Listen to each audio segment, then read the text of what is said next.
The markets are closed, but the business stories are just heating up. Hello, I'm Raine Musñgi. Catch up with us on Newsfeed Business.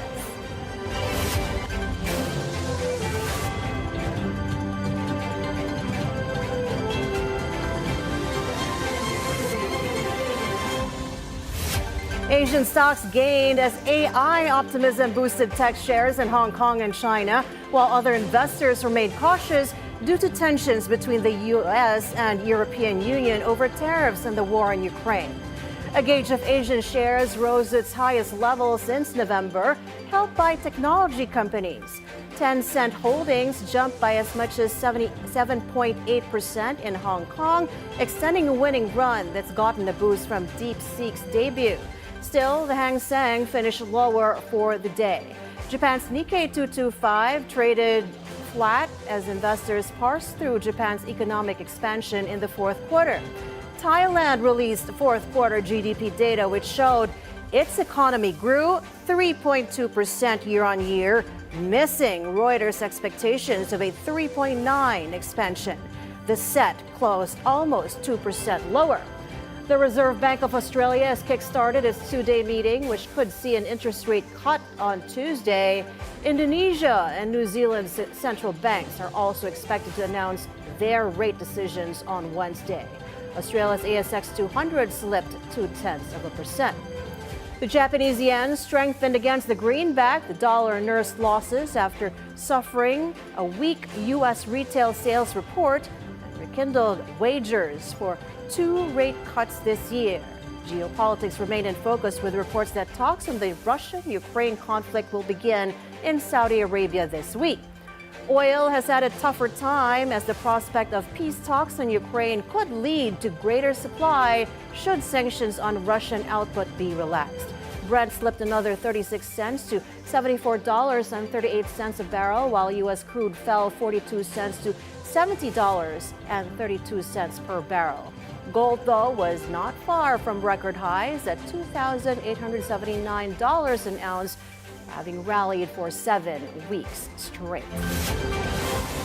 U.S. President Trump could be meeting with his Russian counterpart very soon. Trump says he'll be discussing ending the war in Ukraine with Vladimir Putin. He adds both Putin and Ukrainian leader Volodymyr Zelensky want to stop fighting. What is the latest with the negotiations in Saudi Arabia? We're moving along. We're trying to get a peace with Russia, Ukraine, and we're working very hard on it.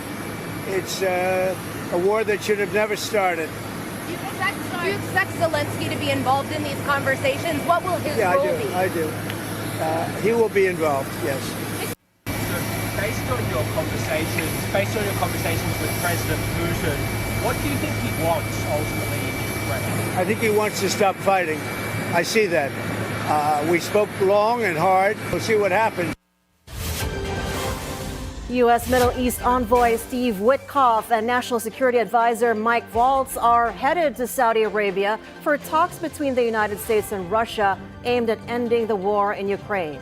In a Fox News interview aired on Sunday, Witkoff suggested that Ukraine is involved in the negotiations, noting that U.S. President Trump spoke with Ukrainian President Zelensky last week.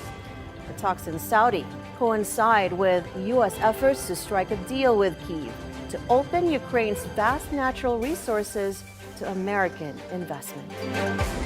Before we get to Israel and Hamas, let me get your take on your plans in Saudi Arabia. Are you expecting to leave for Saudi tonight? And what specifically are you hoping to accomplish? Well, I don't want to talk too much about that specifically, Maria, but I am going tonight. I'll be traveling there with the National Security Advisor, and we'll be having meetings at the direction of the president, and hopefully we'll make some really good progress with regard to Russia, Ukraine.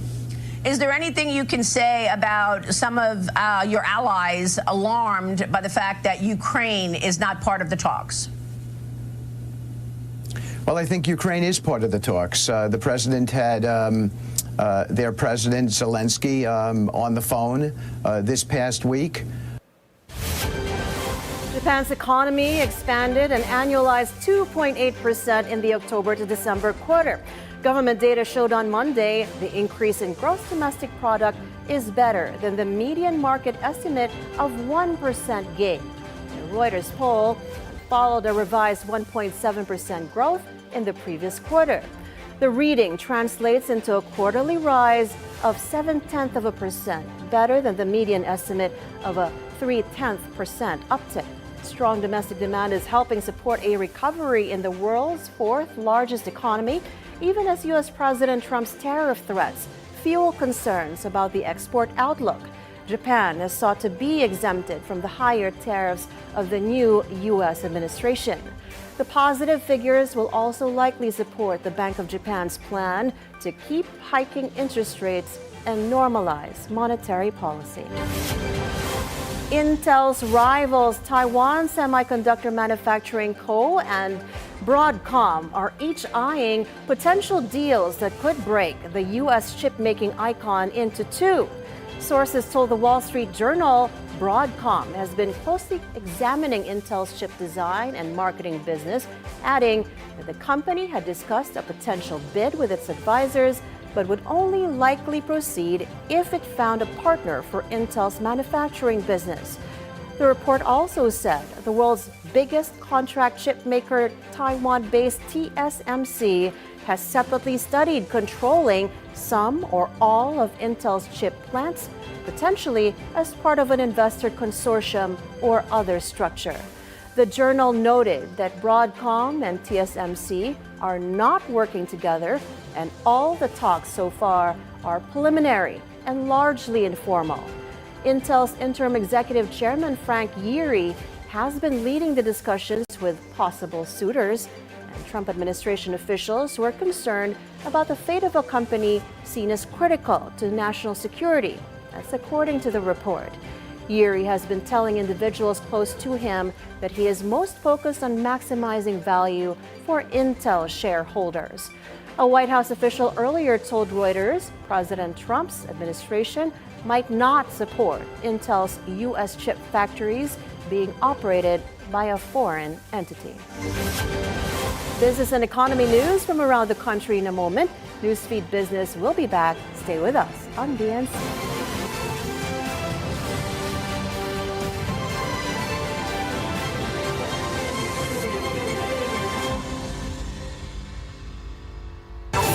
Good evening, I'm Pinky Webb. The questions. How do you see this panning out? Right now, more than a referendum, it's become a fight for survival. The issues. The enrolled bill is the one that was supposed to be forwarded to the president. Exactly. Hindi ho ba? There has to be an enrolled bill. Yeah. We clarify matters. Were there any surprises in yesterday's rally? He stated facts naman there. Wala naman siyang sinabi na hindi factual. Pinky Webb is always on point.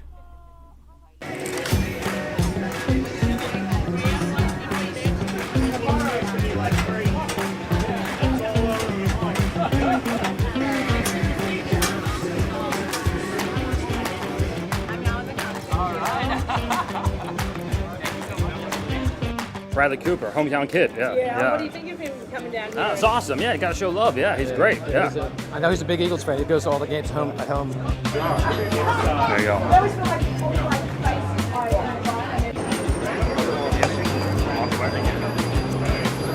It's awesome. Yeah, he's giving out free cheesesteaks. That's great for the community. I think he's great. I mean, he's definitely a down-to-earth, guy that serves the community and doesn't let the stardom go to his head. So.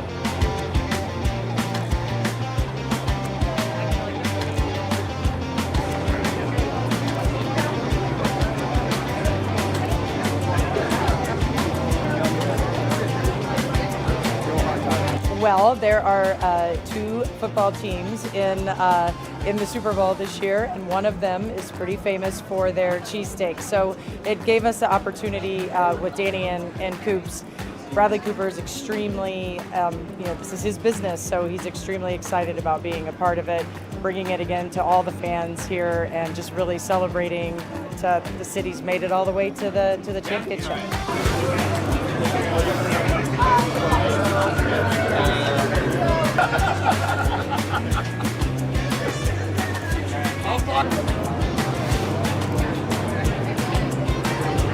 This was just a great opportunity for him to, again, celebrate the team that he loves, be a part of this big event, and do it through something that he actually loves to do, which is cooking cheesesteaks.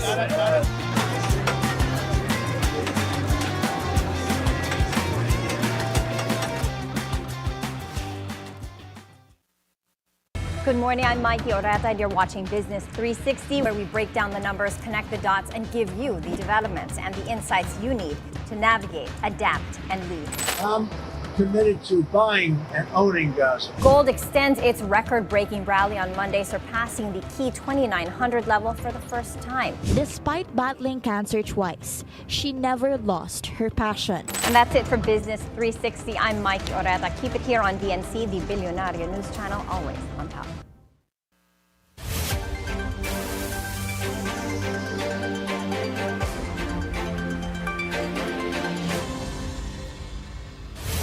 Welcome back to Newsfeed Business. A number of high-end luxury cars were seized this morning in Makati City. Authorities believe the vehicles were smuggled. Hannah T joins us on the line for details. Hannah, what do we know about the cars? Raine, foreign POGO workers are rushing to sell their luxury cars before leaving the country, but many of these cars have unpaid taxes, according to the Bureau of Customs. On Valentine's night, Customs and the Philippine Coast Guard raided ACH High-End Motor Service Center along J. P. Rizal Street in Makati. Authorities seized over 366 million pesos worth of luxury cars, including Ferraris and Porsche. These cars were used by top POGO bosses before. The most expensive car seized is a McLaren 720S. If all taxes were paid, it would cost 60 to 65 million pesos, but it was being sold for only 40 million. Same thing with Ferrari 812 Superfast. Its actual value is 40 to 45 million, but they were selling it for just 20 to 25 million. Customs found documents showing most of these cars were under the names of foreign POGO workers.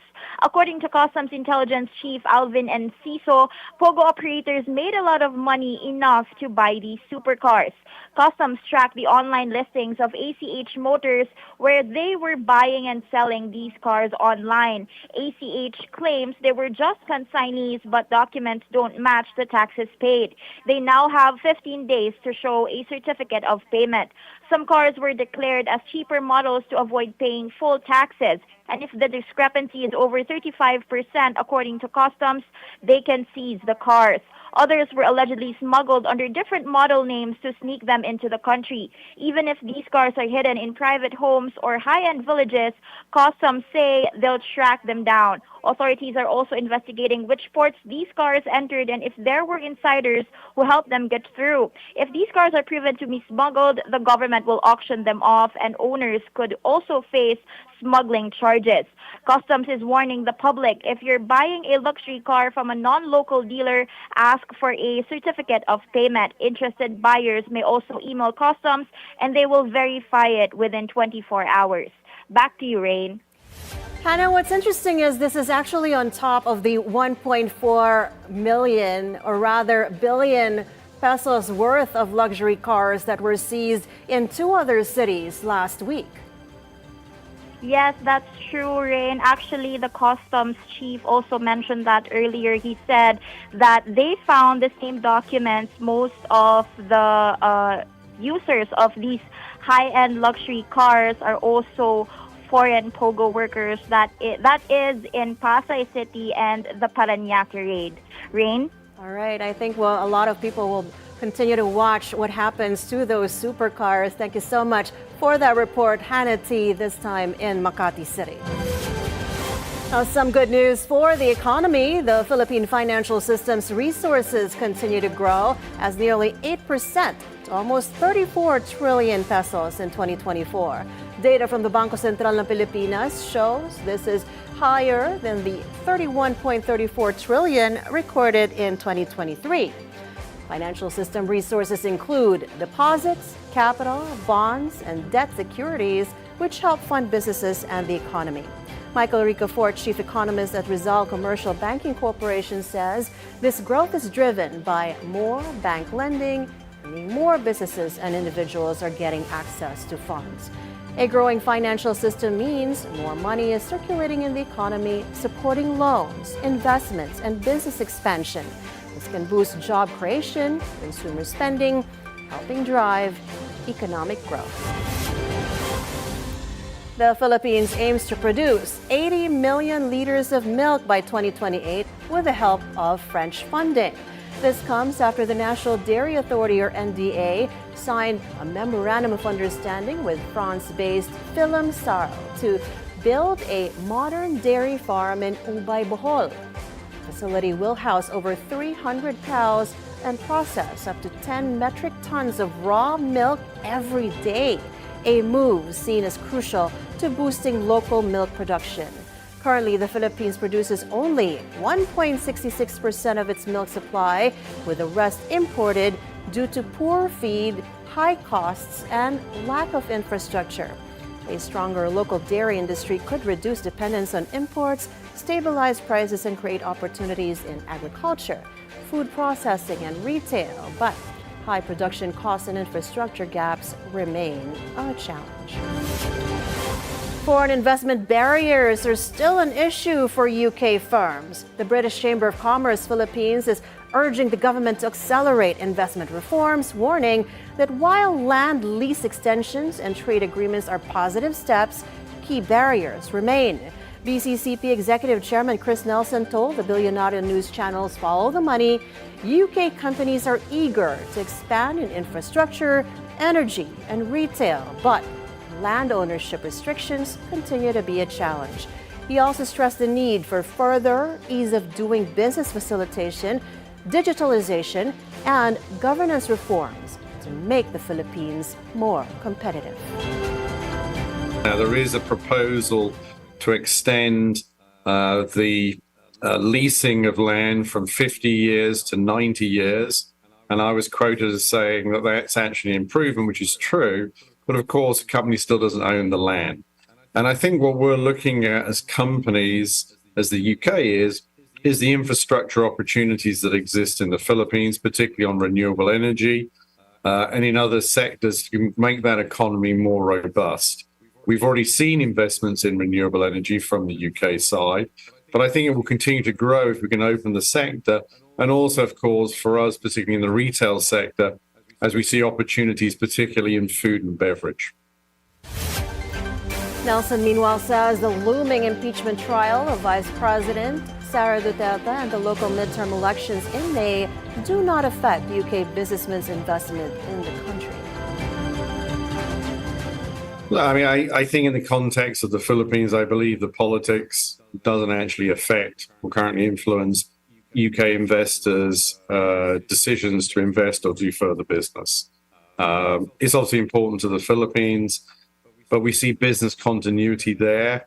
And I believe, as does President Marcos, that any impact of these events, the impeachment trial and others, will not be impacting business. And we haven't seen that. That's not what drives UK investors. What drives UK investors will be, A, is there a good opportunity for my business or service?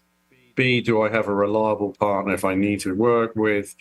And importantly, and I cannot stress this enough, how can we continue to improve doing business here? That it makes people easier to do things. That's why e-governance, digitalization, and improving connectivity all link together, particularly when you're dealing with SMEs. Meanwhile, the Energy Regulatory Commission approves 5 billion pesos in capital expenditure projects for the National Grid Corporation of the Philippines. Set for completion between 2025 and 2028, these projects will strengthen the power grid and improve electricity reliability, particularly in Bacolod, Ormoc, and Pangasinan. Key developments include the Granada 230 kilovolt substation program, the La Carlota 138 kilovolt substation project in Negros Occidental, and the Nagsaag-Tumana 69 kilovolt transmission line project in eastern Pangasinan. This will boost power stability, reduce outages, and support industrial growth, especially in key economic hubs. Well, heads up for motorists. Gas up now as oil prices are set to rise this week. Projections show gasoline by as much as 75 centavos per liter, diesel higher by 60 centavos per liter, and kerosene by 30 centavos per liter. The Energy Department says the price hike is driven by tensions in the Middle East and U.S. sanctions on Russia and Iran, factors that impact global oil supply. This means higher costs for transportation, logistics, and manufacturing, which could push up prices of goods and services. The family of famed chef and restaurateur Margarita Flores have announced the details of her wake. On Instagram, Flores' son, Amado, said the first 2 nights of the wake will be held at the Bahay na Puti in Cubao. Flores hospitality teams may bid farewell today, February 17. Friends and family can visit on the 18th. The public may pay their respects on Wednesday, February 19th at the New Frontier Theater from 11 a.m. to 10 p.m. A novena mass will be held at 7 p.m. The announcement also says instead of flowers, donations can be made to the chosen charities as seen on your screens. Amado announced his mother's death on February 11th. The beloved figure, who was named Asia's best female chef in 2016, was 65 years old. Philippine shares fall back to the 5,900 level in this week's first trading day. That's as investors' cautious sentiments continue to linger, driven by U.S. President Donald Trump's tariff moves and the central bank's decision to maintain the interest rates at 5.75%. Analysts say investors are expected to watch out for further market catalysts. The PSE index ended lower by more than 1% to close at 59.93, finishing the day as the second worst performer in Asia. Majority of the sectoral indices ended in the red, with property falling the most by 3%. Decliners also outpaced advancers, 114 to 74. Total value turnover stood at 5.3 billion pesos. But more than half of the day's most active stocks ended in the green. Philex Mining had the biggest gain at more than 16%.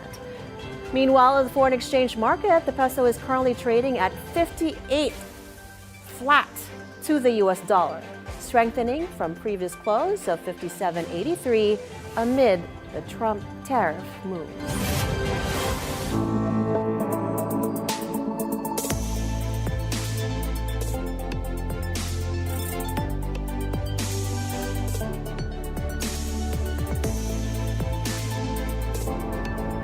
And that's a wrap for today's Newsfeed Business. Thank you so much for making us your daily source of financial insights. I'm Raine Musñgi. Join us again tomorrow as we bring you the stories that help you plan your next big, bold moves in business, only here on the Bilyonaryo News channel. All the Money's next at 4:30. See you then.